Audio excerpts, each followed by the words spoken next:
2 stunt coordinators with 0 directorial credits, a washed-up action star, a script about a guy who commits mass murder over a puppy, and 8 weeks to convince the world to care. This should have been a disaster.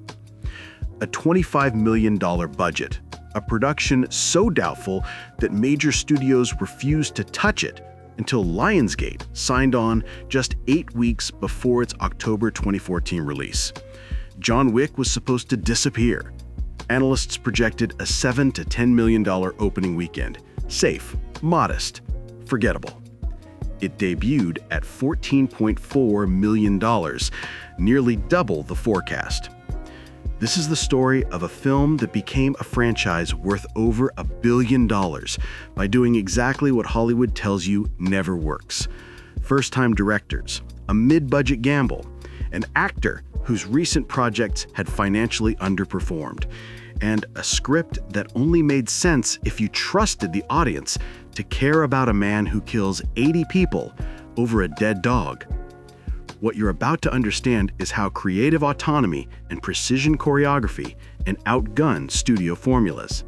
How a nearly shelved project resurrected a career, launched a mythology, and proved that Hollywood's safest bets spring from its riskiest gambles. In February 2013, Thunder Road Pictures acquired Derek Kolstad's revenge thriller treatment. Producer Basil Iwanek initially envisioned an older assassin, think Clint Eastwood, think Harrison Ford. But Keanu Reeves was available. His career was in decline. The Matrix sequels were a decade behind him. His recent films had bombed. Reeves had one demand. He wanted his stunt coordinators Chad Stahelski and David Leitch to direct. 2 guys whose only credits were doubling for Neo in fight scenes. They had to lobby hard, because when you pitch Hollywood on giving first-time directors an action franchise, the answer is almost always no. The budget was tight, $20 to $30 million. That's not Marvel money. That's not even a mid-tier blockbuster.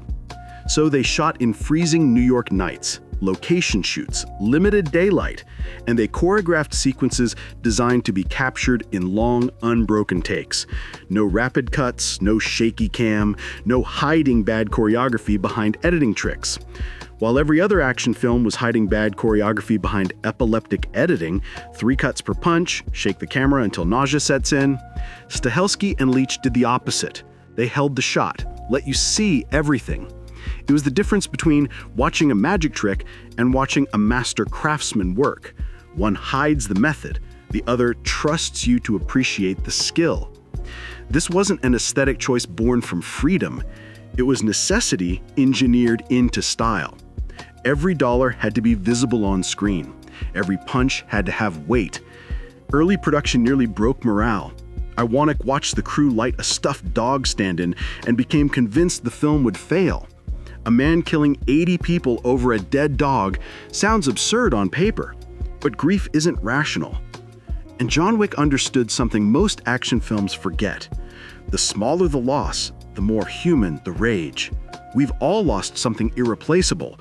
Most of us just don't have the skill set to burn down an empire over it. Then one spontaneous scene changed Iwanek's mind. A police officer knocks on John's door, sees the carnage, and walks away. It worked. The tone clicked. But major studios still wouldn't bite. 8 weeks before release, Lionsgate was the only studio willing to distribute. Not because they loved it, because everyone else had passed. The marketing budget was skeletal. Test screenings hadn't happened. This was a film being released on a prayer and Keanu's smile. The marketing pivot was crucial. They reframed the film from disposable action fare into a prestige event. The bet was on Reeves, on his affability, on the idea that audiences still wanted to see him win. Stahelski and Leitch designed combat like choreographers, not directors. They understood that action has to breathe, that the audience needs to see the geography of violence. Critics called it the most beautifully choreographed American action film in years. They praised the fluidity, the inventiveness, the deliberate avoidance of quick editing that plagued contemporary blockbusters. But the real genius wasn't the violence, it was the mythology. The Continental Hotel, a sanctuary for assassins, a neutral ground governed by strict codes and rules. Winston, the proprietor. Charon, the concierge, named after the mythological boatman who ferries souls across the river Styx. Gold coins as currency for the underworld. This wasn't world building for sequels. This was texture, depth. The film treated its criminal universe as if it had existed long before John Wick entered the frame. Critics identified the mythology as the key differentiator. The codes, the rituals, the sense that this world operated by laws the audience could only glimpse. Entertainment Weekly praised the rich, stylish world building. The Guardian hoped for future films to explore this setting even without John Wick himself. Opening weekend, $14.4 million. Domestic total, $43 million. Worldwide gross, $86 million. Nearly 4 times the budget. The 79th highest grossing film of 2014. Critics hailed it as Reeves' triumphant return, a role that played to his strengths, cool over hot, attitude over emotion. But the real validation came later. The sequels escalated budgets and returns. The franchise crossed $1 billion worldwide.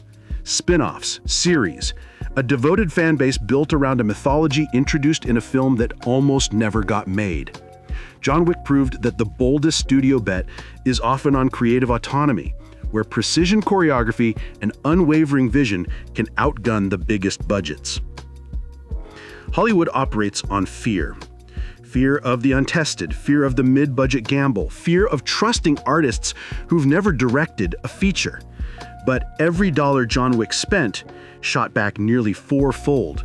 Because when you give stunt choreographers the freedom to design action their way, when you trust an actor to carry a film on charisma and commitment, when you build a world with rules the audience can believe in, you create something audiences can't ignore.